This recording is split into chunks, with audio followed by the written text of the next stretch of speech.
कुना बन कुहकाए कारी रे कोयलिया। कोना बन कुहके मजूर यो। कुना बन कुहके मजूर यो। कोना बन कुहकाए कन्याकुमारी।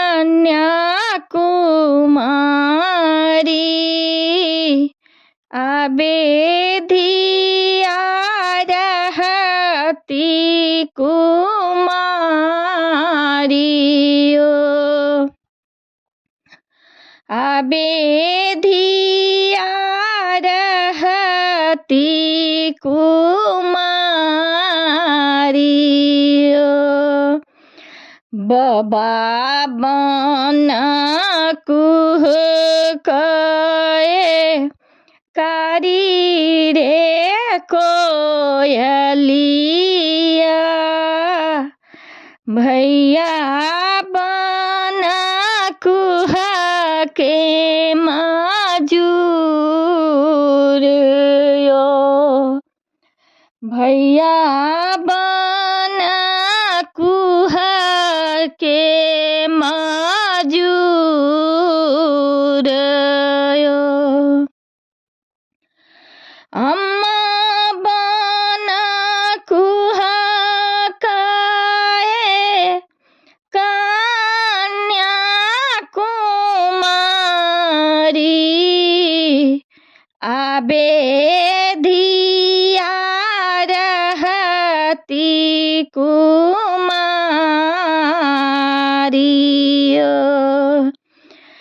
आबे धिया रहती कुमारी ओ। आई है माई पारा है परोसीन। बाबा के दिया समझाए है। बाबा के दिया समझाए है। जिनका घर में कन्याकुमारी।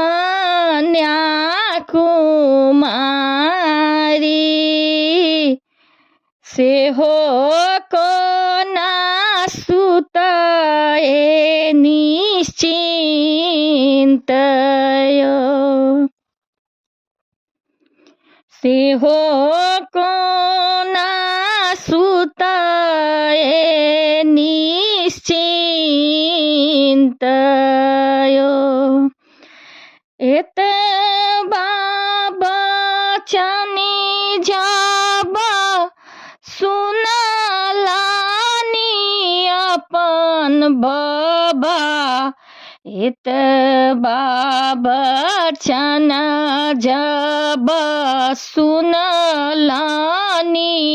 बाबा। सिरले लाना लाली पागयो।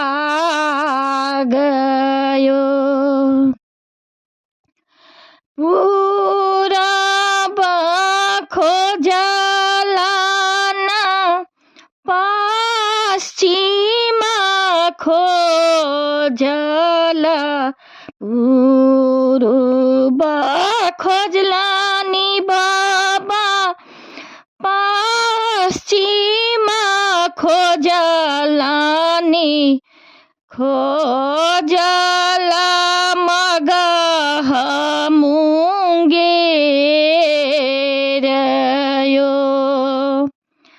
खोजलानी मगह मुंगेर यो। धिया जुगुती बर कतहु न भेटल धिया जुगुती बर कतहु न भेटल अबे धिया रहती कुमारियो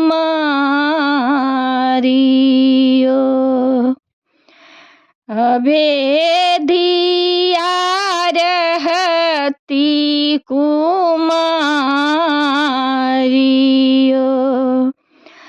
जाहु कबबा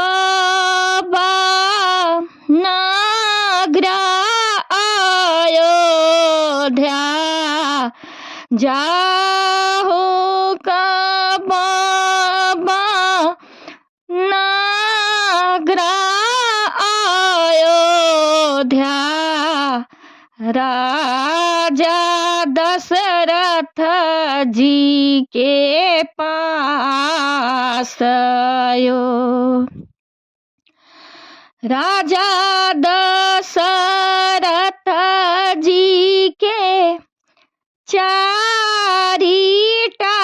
बालक जेठही तिलक चढ़ाबयो जेठही तिलक चढ़ाबयो।